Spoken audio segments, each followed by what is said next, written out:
Good evening, folks, and happy Friday. Welcome to Real Talk. I am your host, Brian Barker. I hope you all had a wonderful week. So I guess let's get right into the news of the week. We had the first full week of the Biden presidency, and he is throwing out executive orders like they were free candy on Christmas. I honestly, I don't really have a problem with it. It seems that a lot of the GOP does, which is funny because when the previous president was doing it, they didn't really seem to have any problems at all. So I guess, it's like if your parents are giving you candy, it's fine, but when your parents start giving candy to the other kids, then you get upset. So, which seems appropriate given the fact that like most of the GOP is tantruming toddlers who can't share. So, but anyway, just to kind of get into more detail of what he's doing, he's reversing or basically rolling back a lot of the previous administration's orders. To name a few, he has reversed the order that was banning transgenders from serving the military, which is awesome. He is also reversing a lot of executive orders that were done by the previous administration that were severely affecting the progress that we were being able to make on climate change. I believe I covered this last week, but he also is rejoining the Paris Climate Accords, or did rejoin the Paris Climate Accords, which I saw like a bunch of GOP members saying how that means Biden cares more about how did they say it? The citizens of Paris than the citizens of like whatever city that they might represent based on their state. And like literally I read that and I was like, how stupid are you? I'm sorry, but it's just lame, dumb talking points that are created to try to create a misdirection and a false narrative as to what's going on. But anyway, I digress. So he has done a lot of fighting for making sure that we have a better handle on the fight against climate change. He has reversed the transgender ban in the military. He is going full steam ahead with the fight against COVID-19. He's still saying he wants to do 100 million vaccinations in the first 100 days, I believe. No, sorry. First, year is 100 million vaccinations, I believe. You can check that on Google and check my exact, facts on that. I might be off a little bit, but he's going full steam ahead with that. And another side thing, like we've gotten a White House press briefing every single day since he has been in office, and it's nice to see a White House press secretary who is not peddling lies and constantly confrontational with the press. Jen Psaki, who is the White House press secretary, she has been straight up killing it at those press briefings, if I do say so. She gives coherent answers, and she allows people to speak, and it's nice. And then also the other thing that I've noticed, Dr. Anthony Fauci, he said he was comparing what it was like being up on that podium when the previous president was still in office and now with President Biden. He was talking about how the previous president was saying crazy stuff about, injecting yourself with the bleach and all that crazy stuff. I believe he said something along the lines of, I take no pleasure in contradicting a sitting president. And I believe that. I don't think he wanted to be playing, the adversary to the president, because you want that all to work together, and you want the president and the doctors and the scientists to all kind of be on the same page. But it's like he's almost a different person now that he's under President Biden, and President Biden is essentially allowing him to just say the scientific facts. So that's also really nice. And then a couple other executive orders that Biden has signed. He is signing some orders that will essentially put less of a chokehold on the ability for women to have access to, abortion through Planned Parenthood and through medical doctors and everything like that, which again, just fighting for a woman's right to choose, that's a really big deal. And I think that's going to benefit a lot of people. I know people have feelings about that, but honestly, if your convictions about abortion are religious, that's fine. I am totally for people having religious freedom and being able to believe what they believe according to their religion. But the problem that we see is when people's religious beliefs start to dictate how we govern and what other people are allowed to do.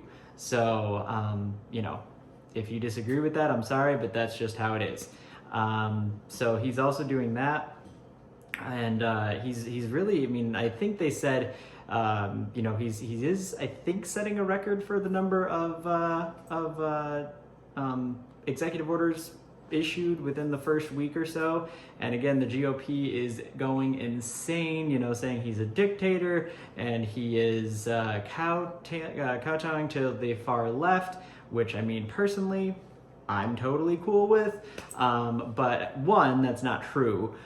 Secondly, the only reason that he's having to do all of these executive orders is because he essentially came in to the Oval Office and looked around, and there was like a raging fire because the toddler that was in charge previously was basically just throwing poop at the walls and setting it on fire in the little plastic trash bags and leaving them around, for the lack of a better, better comparison.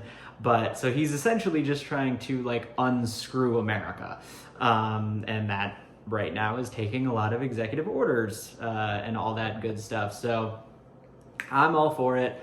So he's doing what he said he would do, and he is fulfilling a lot of the campaign promises. Honestly, it's going a lot better than I thought it would, because as you all know, if you have followed me on any of my social media stuff, you know that Bernie Sanders was always my person, and I was worried that Joe Biden would be a little bit too centrist, but so far, he seems like he's really doing, what he said he would do.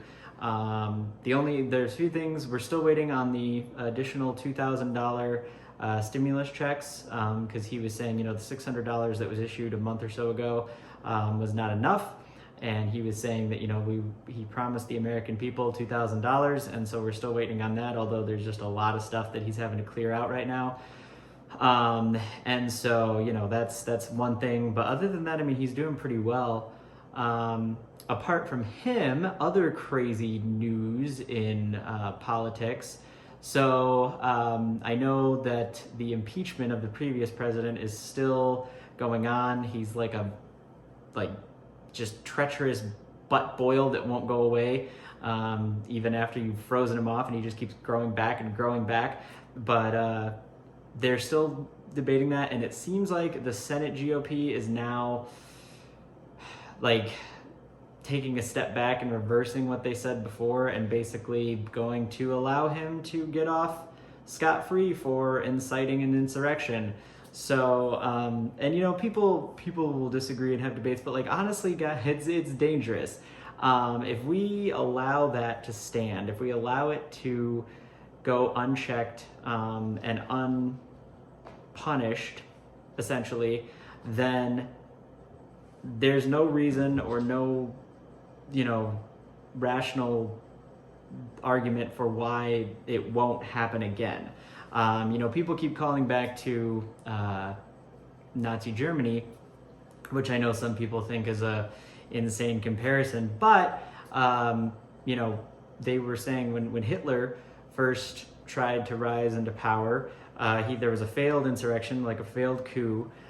They did not hold him accountable for it, and then 10 years later, that's when everything basically went to hell. So we can learn from our history how to better save our future, is essentially what I'm getting at. So that's fun. And then also there is a new freshman GOP senator who is currently being investigated because she, before getting into office essentially said, she was calling on, or not calling on, but supporting calls for the execution of multiple Democratic senators and Congress people. So that, to me, it's, if you've done that, like, you have no place serving in the House. So they're looking into that, and then that's been going on, and that's crazy. Also, Kellyanne Conway, you all remember her. She was advisor to the past president and resident crazy person. She's in a lot of hot water right now for a few things. So she posted, and they're still investigating whether or not her account was hacked or not. And to kind of back up, so first of all, her daughter, Claudia, she is very active on Twitter, TikTok, and all that kind of stuff, and she posts all the time about the craziness that not only Kellyanne, but George, her father, George Conway, also get up to. And I believe she posted a video, it may have been taken down by now, of Kellyanne essentially just screaming at her and calling her every name in the book, and just basically going off on her. And she posted that video, and shortly thereafter, there was a video or pictures of Claudia posted from Kellyanne's account online of her daughter essentially topless. Now, Kellyanne is claiming that that was a hack. We don't know. But if not, that's a pretty big deal. That's a really big deal. So I've been watching that as well, just trying to see how that develops. I would say otherwise, and fun news as far as the Biden presidency goes so far, he's held a number of press conferences with the press, apart from like when just his press secretary is talking to them, and it seems that him and I believe it's Doug Ducey, he's a Fox News contributor and son of Steve Ducey, who's on Fox and Friends. He and Biden have kind of had this little back and forth. And I love the other day he asked him a question, and President Biden goes, hey, because he asked him a question, and some of the other press in the pool and people were kind of like trying to poo-poo him. And President Biden stepped in and he was like, hey, I know he asks tough questions of me and there's usually an edge to them, but I really like the guy, so go ahead and ask your question. And I love that. It just it shows a whole different kind of relationship with the press than we had with the previous president. So, and then follow up to that was the next day, he asked him, he said, President Biden, what exactly did you talk about in your phone call with President Putin? And President Biden goes, you, and he sends his regards. And that was hilarious. I thought that was so funny. But anyway, that was just a little bit of a humorous moment from the new president, which I really enjoyed.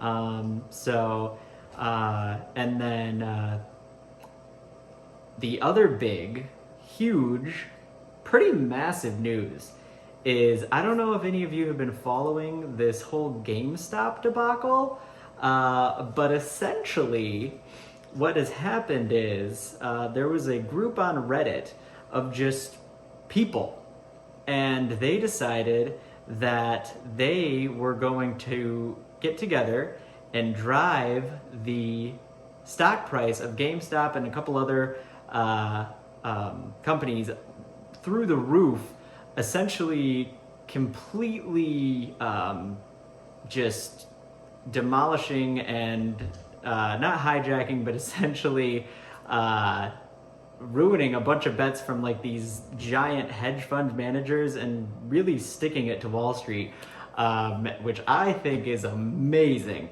I know there's a bunch of people saying, hey, there's serious money at stake and, people's lives and stuff. And yeah, that is true. But I feel like it's just about damn time that, the people start taking the fight directly to the Wall Street managers and the top 1%, and that's what's happening. And then the next thing that happened, so Robinhood, which is an app which allows for basically your average Joe or anybody to get involved in stock betting and everything like that, they put a cap, or basically funneled, what people could and couldn't do as far as bets are concerned when GameStop was there. And so they're in a lot of hot water. Alexandria Ocasio-Cortez is calling them out and wanting to do a bunch of hearings on that. So that is really interesting. I did say last few weeks that we probably would be bringing in some guests. So for this whole GameStop stock market crazy debacle, I thought it might be a good idea to bring in one of our outside correspondents. So for further analysis and insight into this situation, I'm going to throw to our correspondent Haroon Rahman. And Haroon, what do you got for us regarding this situation? Hi, Brian. Thank you so much for having me on your show. I'm really honored to be here. I'm going to be honest, I actually was not listening to anything you were saying, so I'm just going to go ahead and talk for a little bit. Yesterday, I woke up and I have had the best morning that I had in months. Because it took me a little bit of time to figure out exactly what was going on with GameStop and the stock market and Robinhood. But once I looked into it and dug deep, I was blown away by what I was finding. People on the internet started taking collective action and hit Wall Street right where it hurts, their money. Because that is something that us regular people have never been able to do before. Wall Street's always been in their own little bubble where what they do really has zero impact on what we're doing.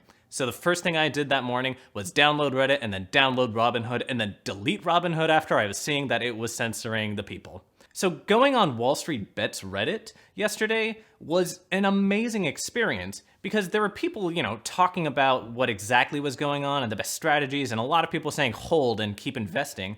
But there were a lot of posts of people sharing stories of their families suffering during the '08 crisis.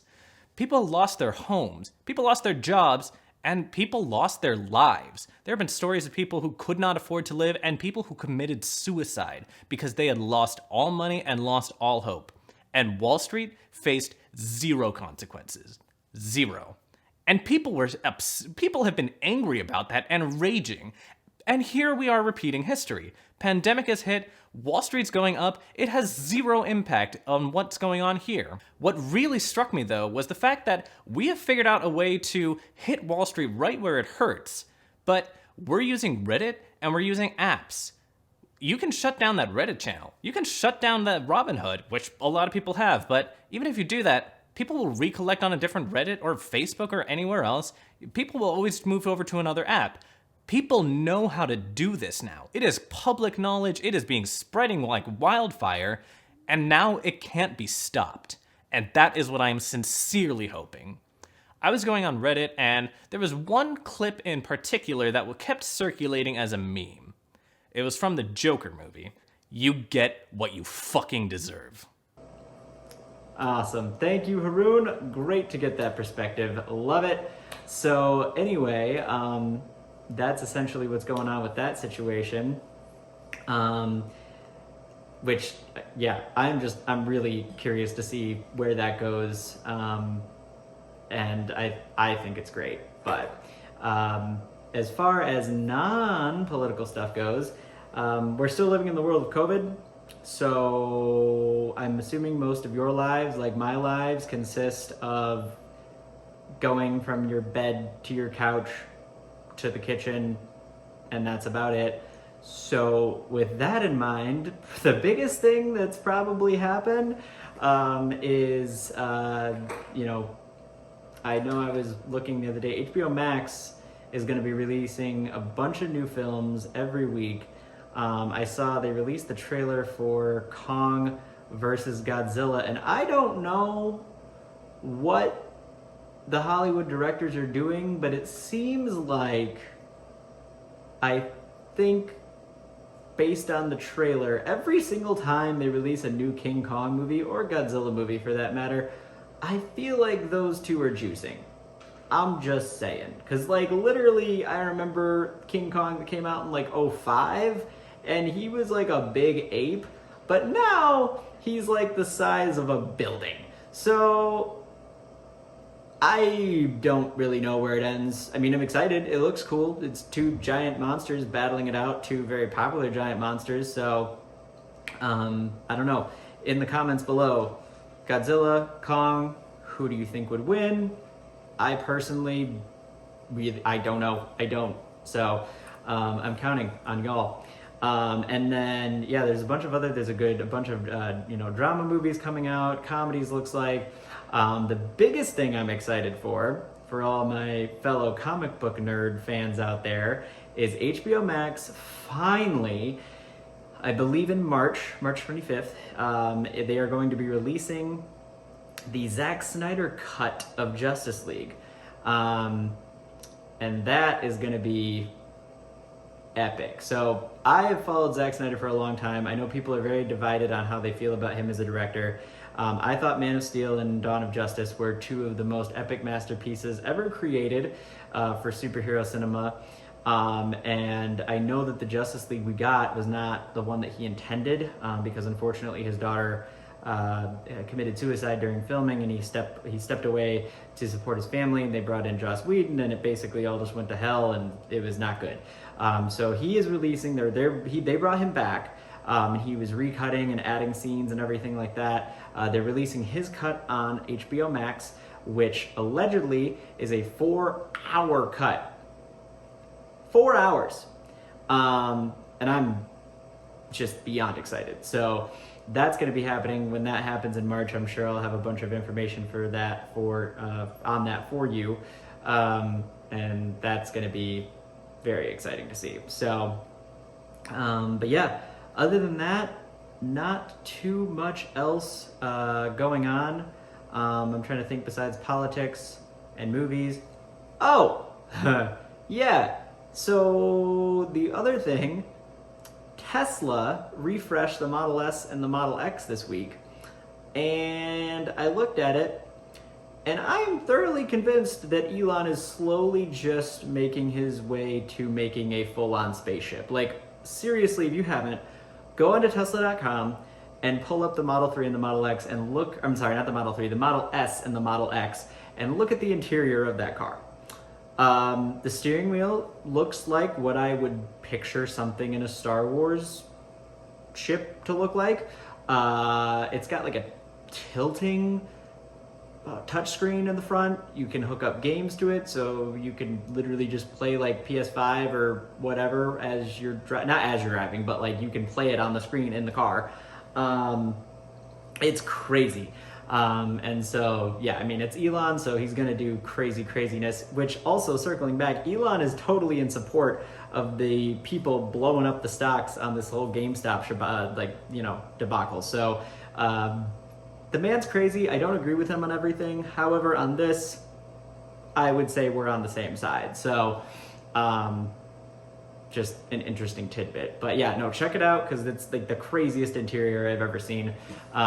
Literally looks like something out of the Jetsons. So, I mean, it is 2021 now, so who knows what we'll be seeing down the pipeline. But yeah, so there's that.